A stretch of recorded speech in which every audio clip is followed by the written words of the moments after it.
नमस्कार दोस्तों, मेरा नाम अन्नपूर्णा है।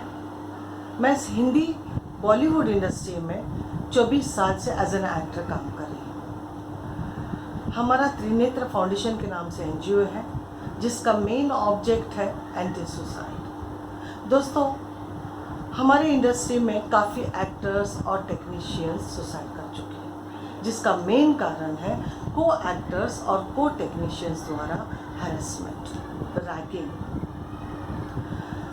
जितना हो सकता है हम उनकी मदद करते हैं। दोस्तों, हम सारे जानते हैं और सुना भी होगा कि मराठी इंडस्ट्री में नॉन मराठी लोगों को टिकने नहीं दिया जाता। वो उसको इतना टॉर्चर करते, इतना रैगिंग, मेंटली हैरेस करते हैं कि वो उनका चमचा बन जाए या वो प्रोजेक्ट छोड़ के चला जाए। और वो ऐसे ऐसे हथकंडे अपनाते हैं कि वो प्रोजेक्ट छोड़ के चला ही जाए। जो मेरे साथ बैड एक्सपीरियंस हुआ है उसका जिक्र आज मैं इस वीडियो द्वारा आपको दूंगी। मैं लास्ट ईयर फ्रेम्स प्रोडक्शन का सहकुटुंब सहपरिवार मराठी सीरियल जो स्टार प्रभाव पे आता है, उसमें लक्ष्मी जो मेन आई का रोल मैं कर रही थी। तो मैंने लास्ट मंथ, ये 1 साल तक कर रही थी, जो मैं लास्ट मंथ ऑफिशियली मैंने छोड़ दिया। अब आप ये बोलेंगे कि अब छोड़ दिया तो ये क्यों वीडियो बना रहे? इसके पीछे रीज़न है। मुझे इतने सारे फ़ोन आए हैं और ये अफवाह फैला दी गई है कि मुझे उस सीरियल से निकाल दिया गया है। मुझे इतने सारे फ़ोन आए, यहाँ तक कि मराठी इंडस्ट्री, हिंदी और यहाँ तक कि साउथ इंडस्ट्री से भी फ़ोन आ रहे हैं कि आपको निकाला गया। ये तो कोई मान ही नहीं सक रहा है। ये अफवाह फैला दी गई है, इसलिए मैं ये वीडियो बना रही हूँ। किसी में ये दम नहीं था कि मुझे उस सीरियल से निकाले। इसमें जो जिन्होंने मेरे साथ बैड मेंटली हैरेसमेंट, रैगिंग जो की है, उसमें एक्टर्स में सुनील बर्वे, किशोरी अंबिये, नंदिता पाटकर, और डायरेक्टर्स में भरत गायकवाड़, विठल डाकवे, एंड वो जो एक असिस्टेंट था सचिन मोरे, और एक प्रोडक्शन में जो एक स्वाभिमान का असिस्टेंट है प्रोडक्शन का, गणेश। यहाँ तक कि छोटे मोटे जो भी हैं वो भी मैं हो सकता है बता सकूँ। सबसे पहले मैं एक्टर्स में सुनील बर्वे का नाम लूँगी। हाँ, मराठी का बहुत बड़ा एक्टर है, लेकिन बहुत ग्रुप माइंडेड इंसान है। फ्रॉम स्टार्टिंग उसने मुझे जो टॉर्चर करना शुरू किया कि पूछिए मत। अब मेन, छोटे मोटे तो बहुत है, अब मेन कारण मैं बताऊंगी। जब अंजी और वैभव की शादी होती है तो वो एक सीन लगा हुआ था, बहुत बड़ा सीन था, तो मुझे नीचे बिठा दिया गया था व्हीलचेयर पे, और स्टेज पे सारे एक्टर्स थे और मुझे 3/4 बिठाया गया था। तो भरत जो डायरेक्टर है वो पीछे से चिल्ला रहा है कि आप ऐसे करो वैसे करो, वो इंस्ट्रक्शन दे रहा है। तो मुझे ये करना था, अरे क्या कर रही है, उन्हें आ गई है, उसको जाने मत दो, ये ऐसे करके मुझे करना था। तो भरत बोल रहा है और ज़्यादा, आप और ज़्यादा एरोगेंट और ज़्यादा चिल्लाइए, ये वो ऐसे करके इंस्ट्रक्शन दे रहा। तो मैं अपने हिसाब से, एक्टिंग मेरा प्रोफेशन है, वो मैं पैरालाइज वुमन का रोल कर रही थी, तो मुझे जितना हो सकता मैं कर रही थी, तो मैं कर रही थी। अरे ये आओ नहीं, ऐसे कैसे जा रही, उसको रोको, मैं कर ही रही हूँ। तो मेरे बाजू में एक ओमकार करके जो लड़का, जो मेरे छोटे बेटे का रोल कर रहा है, मुझे हंसने की आवाज़ आई, तो उसकी नज़र डायरेक्ट सुनील बर्वे पे गई। वो उसको देख के हंस रहा है, तो मैंने उसको देखा, तो वो इंसान देख रही हूँ, उसके नाक से, आँख से पानी बह रहा है और लाल लाल हो गया। वो हंसे जा रहा है, हंसे जा रहा है, और मैं अपनी एक्टिंग कर रही हूँ क्योंकि मैं रोक नहीं सकती अपने आप को। भाई सीन चल रहा है, 5 से 7 मिनट का सीन चल रहा था रेगुलर, बहुत बड़ा सीक्वेंस था, मास्टर शॉट, मैं कंटिन्यू लेके जा रही हूँ, लेकिन वो हंसी रोक ही नहीं पा रहा। जैसे मेरी नज़र गई वो इधर उधर छुप छुप के हंस रहा है। जैसे शूट ख़त्म होने के बाद मैंने उसके जाके पूछा कि भाई क्यों आप मुझे देख के क्यों हंस रहे थे, वाई व्हाट हैपेंड? तो बोलता है वो क्या है ना, आप जो जैसे आप चिल्ला रही थी करके, तो मुझे कुछ अजीब सी आवाज़ लगी इसलिए मैं हंस रहा था। तो मैंने बोला इसमें हंसने की क्या बात है, मैं एज एन एक्टर अपना परफॉर्मेंस दे रही थी, इसमें हंसने की कोई बात नहीं थी। और भरत जो है डायरेक्टर वो मुझे बोल रहा है कि ऐसे ऐसे बोलो, ज़रा ज़ोर से चिल्लाओ, और ऐसी कौन सी आवाज़ मैंने निकाली जिससे कि तुम्हें इतनी हंसी आने लगी? This is very bad. सुने, आपको देख के नए लोग इंस्पायर होने चाहिए, इंस्पायर होते हैं, और आप इस तरह एक एक्टर होके दूसरे एक्टर पे हंस रहे हो, आपसे क्या प्रेरणा लेंगे लोग? हाँ, वेरी बैड। और आइंदा ऐसे नहीं करना, समझा? हाँ ठीक है, ऐसा करके निकल गया। वेरी सेकेंड डे मेरे सीन आए, जैसे वैभव की शादी अवनी की करानी है, और वो ज़बरदस्ती पशा को अंजी से शादी के लिए खड़े होने के लिए कहती है, सरिता जो नंदिता। तो एक सास के रूप में मेरे सीन्स आए।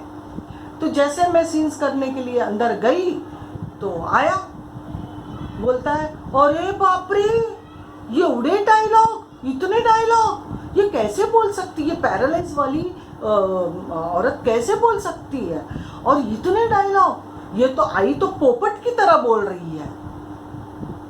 अब आप बताइए, मैंने थोड़ी ना बोला था चैनल को या फिर राइटर को कि मेरे लिए लिखो, लेकिन वो नहीं सुन रहा है। मैंने बोला सर क्या बोल रहे हैं आप, मैंने नहीं बोला है उनको कि आप लिखो, अगर ये लीजिए आप कर लो, चलो आप पोपट की तरह बोल लो, और आइंदा मेरे ऊपर हंसना नहीं ना, जोक करना, आपको जो करना अभी कर लो। मैंने भरत जी को पहले ही बोला था, लेकिन वो भी नहीं, चला चला मला आता प्रोमो करायचा, चला चला बघाया करके वो इतना चिल्लाता है कि इंसान बात ही नहीं कर पाए। मैंने चलो ठीक है, लेकिन आइंदा अगर आप लोग मुझ पे हंसे, इस कैरेक्टर पे हंसे, वैसे भी अपंग जो पैरालाइज या अपंगत्व जिसको होता है उसके ऊपर हंसना कानूनन गुनाह है। तो मैंने उसको बोला था कि अगर तुमने मुझ पे ऐसे हंसा या कुछ भी तुमने कमेंट्स किया तो मैं कानूनी तौर पे तुम पर गुनाह दाखिल करूँगी, इतना याद रखो। बस उसके बाद उसने मन में रखा होगा, वो ऐसे ऐसे ताने मारता था, ऐसे ऐसे कर, बाद में ये नंदिता एंड किशोरी इन दोनों को मेरे पीछे लगवा दिया। वो कुछ नहीं बोलता था, लेकिन उसने इन दोनों के थ्रू मुझे इतना मेंटली टॉर्चर कर रहा है, मैं अभी आपको बताती हूँ।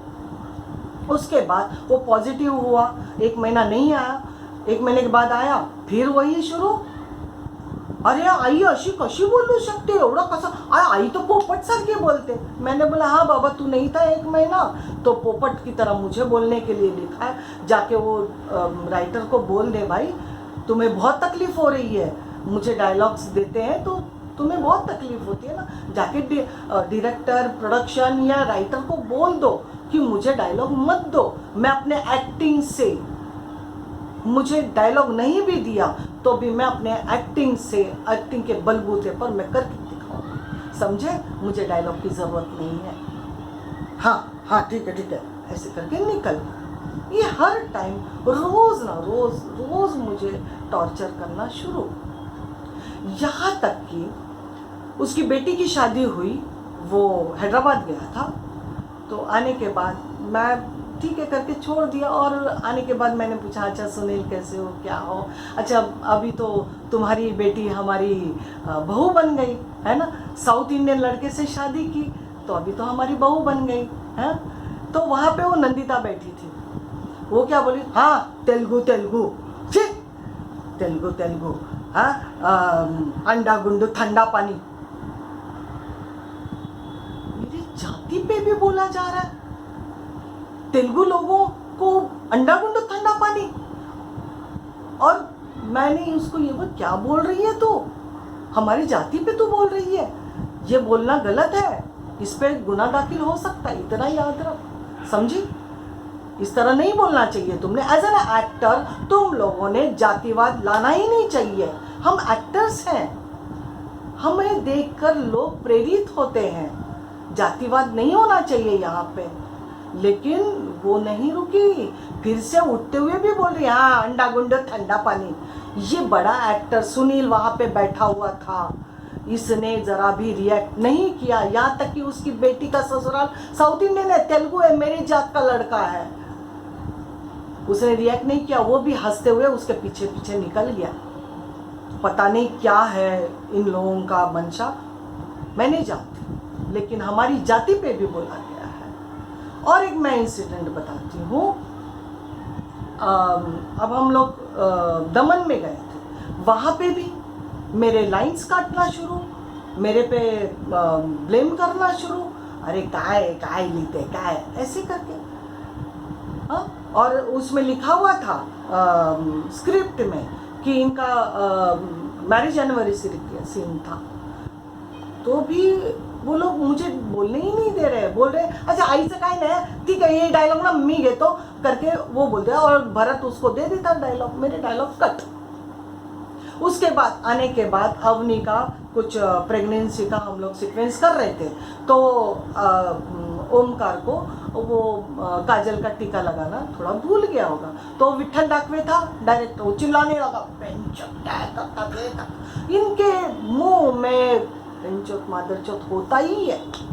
उसके बाद अब वो तो उनका चल रहा है, डायरेक्टर है या वो जो मेकअप वो सब वो देख लेंगे, लेकिन in the mean time Nandita ने क्या किया, और ये ते साऊथ इंडियन लोक तर डोळ्यात ना काजळ मुलांच्या एवढं लावतात की डोळे उघडायलाच देत नाहीत, एवढं लावतात की विचारू नको। बस सुनील ने उसकी बात को नीचे गिरने नहीं दिया और बोलने लगा हाँ गो साऊथ इंडियन लोक आपल्या पोरांना तर एवढं काजळ लावतात की काजळाची डबी डोळ्यात घुसवतात कि डोळा काजळच्या डब्यात टाकतात, और उसने ऐसे ऐसे ये देखिए ऐसे ऐसे डोळ्यात काजळ घुसवतात, ऐसे एक्टिंग करने लगा। मुझे बहुत बुरा लगा। क्या इनके माँ बाप ने या इनकी माँओं ने इनके बचपन में काजल नहीं लगाया? मराठियों में रिवाज नहीं है हाँ बच्चों को काजल लगाने का, हमारे साउथ इंडियन में ही है। इस तरह मुझे मेंटली टॉर्चर बहुत किया है, ये तो मैं थोड़ा थोड़ा मैं बता रही हूँ। इसके बाद आती है किशोरी आम्बिये, ये जैसे आई फर्स्ट डे, वैसे तो उसका देखिए कंटिन्यू तो होता नहीं है, मैं और नंदिता रूम शेयर कर रहे थे। जैसे आई मैंने एक बेड पे उसका एक कोना दे दिया मैं अपने, जैसे आई तो बोलने लगी अरे इथे तर ज्युनियर आर्टिस्ट बसलेत वाटतं, हा का एक्स्ट्राचा रूम है। वो एक्चुअली ना डायरेक्ट नहीं बोलती है, ताना मारती है। मैंने बोला मुझे डायरेक्ट तो बोला नहीं, अगर इसको तकलीफ है, अगर कोई जूनियर आर्टिस्ट भी बैठा है तो ऐसे बात करते किसी से? ये इंसानियत है इन लोगों की, ये एक्टर्स हैं हाँ, और बड़े एक्टर्स। तो मैंने कुछ रिएक्ट नहीं किया, मैं अपना चुपचाप अपना कान में ईयरफोन लगा के बैठ जाती थी। लेकिन इतना ये लोग बैक बिचिंग, सबके बारे में गलत बोलना, ये करना वो करना चालू ही होता था।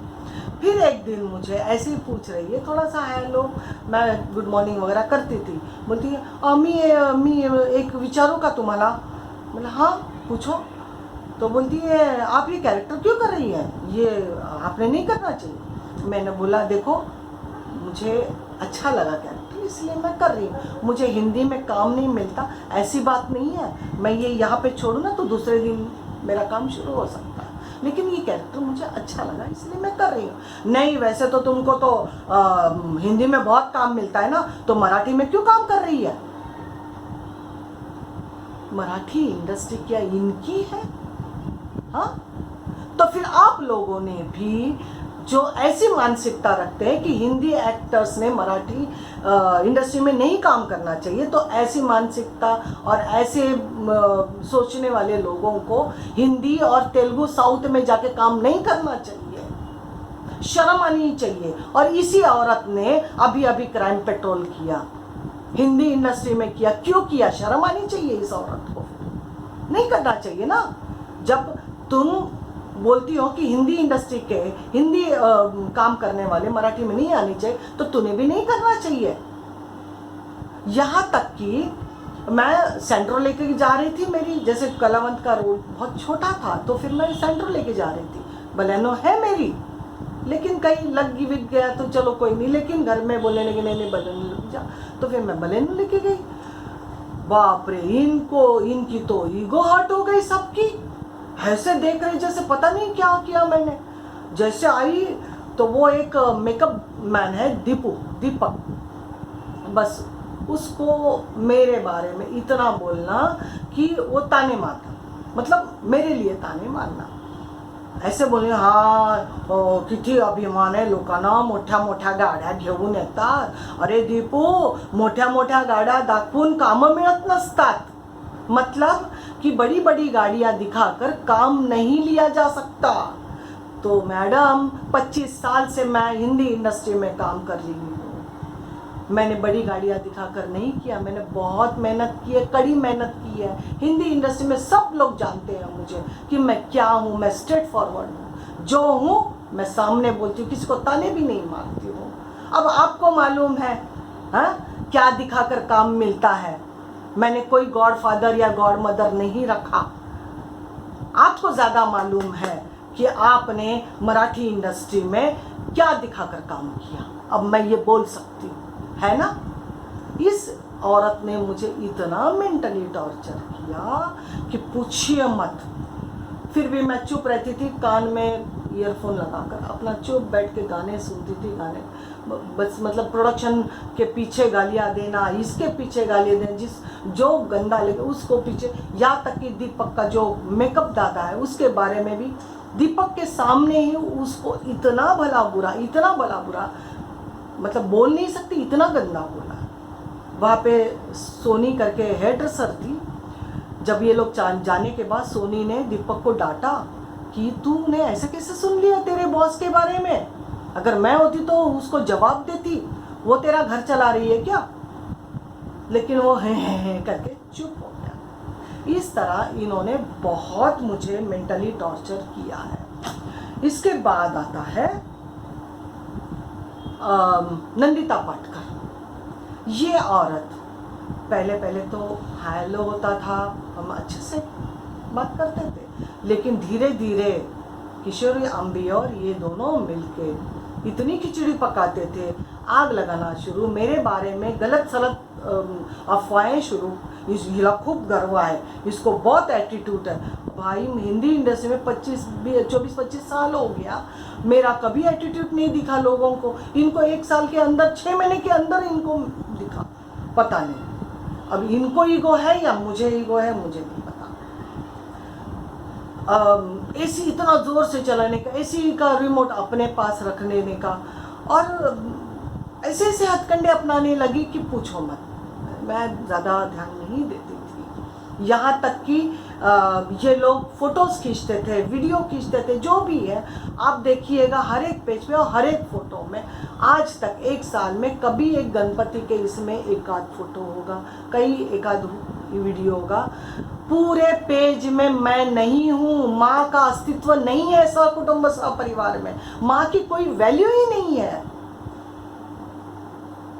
एक दिन ऐसा हुआ, चलो मैं 2 बड़े इंसिडेंट्स बताती थी आपको। एक दिन क्या हुआ, जब बच्चों का सब चल रहा था, जब पशा ये वो सब मतलब फ्लैशबैक का था, तो मेरा सीन हो गया, तो मैं बैठी रही। मैं उसने बोला शेड्यूलर ने कि आपका सीन है तो आप रुकिए। सुबह 6:30 का शिफ्ट था, तो 6 बजे ये ताड़ करके आई और वॉशरूम में गई, आई फिर जाके सो गई।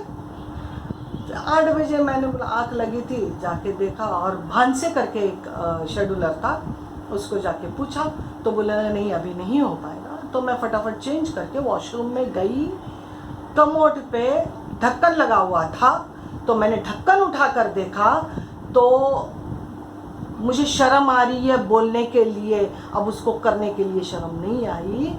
वो उसने एमसी के गोले डाल दिए, उसने एमसी कर दिया और उसके ऊपर ढक्कन लगा के रखा। ये 2 घंटा वैसे ही पड़ा रहा। इतनी अनहाइजेनिक, इतनी गंदी, और ऐसे माहौल में मैं रह रही थी। आप सोचो कैसी मानसिकता है। मैंने बोला यार नंदिता क्या करे, ये तुमने ऐसे से नहीं पानी नहीं आता है, मम्मी क्या करूँ? अरे मैंने बोला प्रोडक्शन में बोल देती ना, तो कहीं ना कहीं से वो पानी लेके आते, कुछ न करती और तुम डाल देती। हे काम करायला मी आली नहीं है, तुमच्यासारखं मतलब ये काम करने के लिए मैं नहीं आई हूँ। मैंने बोला तुम फिर गंदा करने के लिए आई हो, ये तुम्हारा है एमसी, ये तुम्हारी है, किसी और की नहीं है। जब तुमने किया तो तुमने साफ करना है। बोलती नहीं मैं नहीं ये करूँगी, ये मैं करने नहीं आई हूँ। तो बोलती है आपकी तरह मैं लोगों के पीछे पढ़ के काम नहीं करवाती हूँ। मतलब कड़ी टूटे तो मैं गंगाधर काका को बुला के कड़ी लगवा रही हूँ, एसी खराब हुआ तो मैं पीछे पड़ के एसी लगवा रही हूँ। ऐसा उसका मतलब ये था। तो मतलब ये गंदगी करे, ये एमसी करे, तो ये भी मैं ही करूँ लोगों के पीछे जाके। फिर मैं बाहर गई, बंटी वही बैठा था, सुनील भी उधर ही बैठा था। तो मैंने बंटी को जाके बोला कि भाई उसने ऐसे ऐसे एमसी किया है और ये पानी नहीं आ रहा। बोले बता देते 2 मिनट में, कुछ प्रॉब्लम हुआ होगा हो सकता है। तो उसे 2 मिनट में चालू किया। तो चालू करने के बाद मैंने बोला पानी आया है तो जा। मी नहीं करना, मी क्या है करायला आली नहीं, ऐसे करने लगी। अब क्या करूँ, सैटरडे का था, मड पे तो बहुत ट्रैफिक जाम रहता है।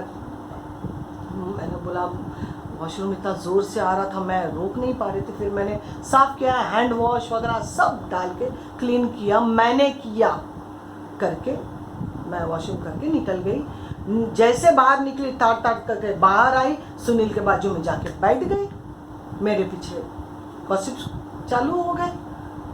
तो ये जो बड़े एक्टर्स हैं, इन्होंने उसको बताना चाहिए ना कि ये जो तू कर रही है गलत कर रही है। नहीं, उसको और उसको आग लगाकर उसके कान भरना, और वो औरत कुछ सुनने के लायक ही नहीं। वेरी सेकेंड डे तो मैं गई तो किशोरी आम्बे आ गई। तो मैं अपना कोने में बैठी हूँ, अपना एसी जोर से लगा हुआ था, मैं शॉल पहन के बैठ गई। जरा सा दरवाज़ा खुला तो देखती हूँ तो किशोरी एंड नंदिता दोनों गॉसिप्स कर रहे हैं, ऐसा कराई तसा कराई, ये वो मतलब कर रहे हैं। मैंने सोच लिया आज मेरी रैगिंग होने वाली है, इंट्यूशन हो गया। अंदर आए करके बैठ गए दोनों, और उसका हेयर ड्रेसिंग चल रहा था और नंदिता भी कान में ईयरफोन लगा के देख रही थी। ऑल ऑफ अ सडन वो हंसने की आवाज़ आई, ऐसे ऐसे करके जोर से। तो हम दोनों ने देखा, किशोरी ने देखा, मैंने भी देखा। तो उसको कुछ अवार्ड का या कुछ तो आया था फ़ोन या कुछ तो था, तो इतना हंसने लगी कि पूछो मत। फिर उसने हक किया, हाँ अवार्ड फंक्शन का उसको कॉन्ग्रेचुलेट किया, ये किया वो किया। ऊपर से फिर रोने लगी, ज़ोर ज़ोर से रोने लगी। अरे जब खुशी की खबर है तो उसमें रोने की क्या बात है, समझ में नहीं आया। वो कह रही कि मैं इस रूम में, ये मेरा रूम है, यहाँ पे मैं हंस के खुल के हंस भी नहीं सकती, खुल के रो भी नहीं सकती, लोग हंसते हैं तो देखते हैं, ये वो बाप रे। इतना बोलने लगी और ढाई रोने लगी। तो किशोरी बोलती है अरे आता तुला तर वैनिटी प्रोडक्शनला सांग, वैनिटीमध्ये बसवायला, वैनिटी मंगवानी चाहिए, ऐसे फालतू लोगों के साथ बैठना नहीं चाहिए। अभी तुम्हारा एकदम स्तर बड़ा हो गया है, तुम ऐसे फालतू लोगों के साथ मत बैठा कर। जो तुम्हारे साथ काम कर रहे हैं वो भाग्यशाली लोग हैं, तुम्हारे साथ काम कर रहे हैं, उनका भाग्य बहुत बड़ा है। मैं मन में सोचा हे भगवान, ज़रा सा एक अवार्ड नहीं मिलता, ये ज़रा सा फ़ोन नहीं आता, या मतलब अवार्ड मिला ही नहीं है अभी तक, तो फ़ोन आया है उसमें इतना इन लोगों को गर्व है, इतना ईगो कि ऐसे बात करे। यहाँ तक कि दूसरे एक एक्टर 2-3 आहे, बोलते हाँ ताई असं आहे, तो आता तो तुला तर व्हॅनिटीमध्येच बसायला पाहिजे, असे 3rd क्लास मेकअप रूममध्ये बसायला नाही पाहिजे, तू प्रोडक्शनला सांग, तुला तर व्हॅनिटीमध्ये बसा। ये सब करतूतें थी इनकी। और ये मैडम बोलती है कि इधर यहाँ पे लोग सोने आते हैं, काम करने नहीं आते, मतलब मुझे बोल रही थी। जब मैं सुबह 6:30 बजे की गई हूँ, शाम को रात को 8 बजे तक मैं बैठूँ, ऐसे ही बैठ के रहूँ? हाँ, और तुम तो रील बनाती रहती हो, जहाँ देखो वहाँ रील बनाती रहती हो। प्रोडक्शन में प्रोडक्शन के लोग प्रोडक्शन का पैसा लेते हैं, प्रोडक्शन उनको हायर कर रहा है, और तुम रील में उनको यूज़ करती हो। यहाँ तक कि प्रोडक्शन में, डायरेक्शन में, मेकअप में, हेयर में, यहाँ तक कि कलावंत के कुत्ते भी तुम्हारे रील में हैं। क्या बोलूँ, कुछ समझ में नहीं, मैं चुप थी। ठीक है, अब आती हूँ भरत गायकवाड़, एक बहुत बड़ा डायरेक्टर, बड़ा मतलब गाली दूँ ना तो कम है।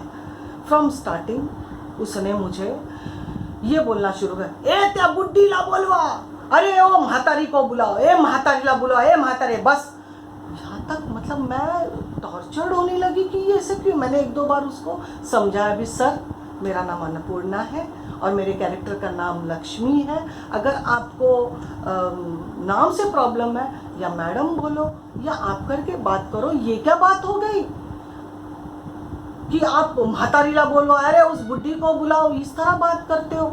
हाँ हाँ ठीक है ठीक है, ऐसा करके निकल गया।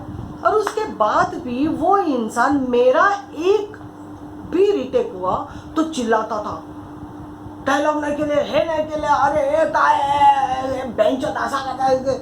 और वही इंसान वहाँ पे बहुत सारे एक्टर्स के 25-25-30 रिटेक होते थे, कुछ नहीं बोलता था। यहाँ तक कि बड़े जो एक्टर्स हैं ऐसे चिटकी बजाते, एक स्क्रिप्ट रीडिंग होती है, फाइनल रिहर्सल होता है, तो भी 10-10, 20-20 रिटेक होते हैं। मेरा एक रिटेक पे इतना चिल्लाता था, मैं तो एक बार रो दिया।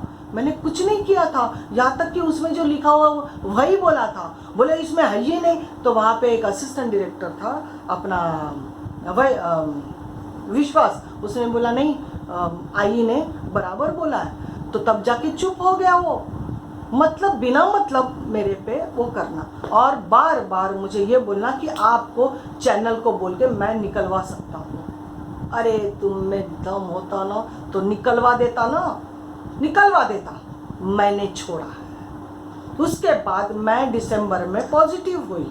पॉजिटिव होने के बाद 14 दिन तो मुझे हॉस्पिटल रहना पड़ा। इन द मीन टाइम रिद्देश का फ़ोन आया था, ताई कसेन का है, ताई इतना तुम्हाला ना अभी ऐसा लगता है कि आपको पॉजिटिव हुई है, तो यहाँ तक ये बातचीत चल रही है कि यहाँ म्हातारीला मतलब मर गई करके दिखा दो, म्हातारी टपकली म्हणून दाखवा। म्हटलं असं कसं होऊ शकतं, नाही काहीतरी प्रॉब्लेम असेल, काय काय होते। नाही नाही तू अक्षयला विचार, तुम्हें विचारा। तो अक्षय ने भी यही बोला कि हाँ कि म्हातारीला टपकवा, ये लोग डिसाइड करेंगे कि मुझे टपकाना है कि मुझे क्या करना है, या डायलॉग बोलना है, या मैं पोपट की तरह बोल रही हूँ ये करना है। ये चैनल फाइनल करता है ना। हाँ, इसके बाद मैंने कुछ नहीं बोला, ठीक है। आने के बाद पूछा तो बोलता है हाँ हाँ ये तो यहाँ पे ना डिस्कस हो रहा था, इसलिए हम लोग, अक्षय ने ये बोला यहाँ पे डिस्कस हो रहा था इसलिए हमने आपको ये बताया। और मुझे बोलने लगा हम लोगों ने प्रैंक किया। ये प्रैंक करने का मतलब है। और मुझे फिर बुलाया गया, सीन चालू हुआ, मेरे ही डायलॉग थे। एक तो 14 दिन के बाद कोविड होने के बाद एक वीकनेस आती है, तो मेरा सिर्फ एक रिटेक हुआ था, एक रिटेक, और सुनील के 10 रिटेक हुए थे। उस आदमी ने सब लोगों के सामने मुझे बेइज्जत बादरचत किया, और मैंने सॉरी बोला, सर थोड़ा मुझे वीकनेस सी लग रही है तो थोड़ा, हाँ तभी तो बोल रहा हूँ, चैनल को बोला था मैंने कि इनको मत बुलाओ, 2 महीना इनको घर में बिठाओ, या तो म्हातारी टपकली म्हणून सांगा दाखवा, इसको मत बुलाओ, नहीं कर पाएगी। मेरा एक सिर्फ रिटेक हुआ था, उसने पूरे यूनिट के सामने मेरी बेइज्जती की। मैं रोते हुए मेकअप रूम में गई, मैं बहुत रोई कि एक रीटेक पे ये मुझे गाली दे रहा है और ऊपर से चैनल को बोल के मुझे निकलवाने की धमकी दे रहा है। और हर टाइम ये धमकी दिया मुझे। ऐसे धमकी देने के बाद तो मैं एकदम से ये हो गया कि ये होता कौन है मुझे धमकी देने वाला, चैनल इसकी बात सुनता है। अगर ऐसा था तो पहले ही कर देता, नहीं बार बार मुझे धमकी देना।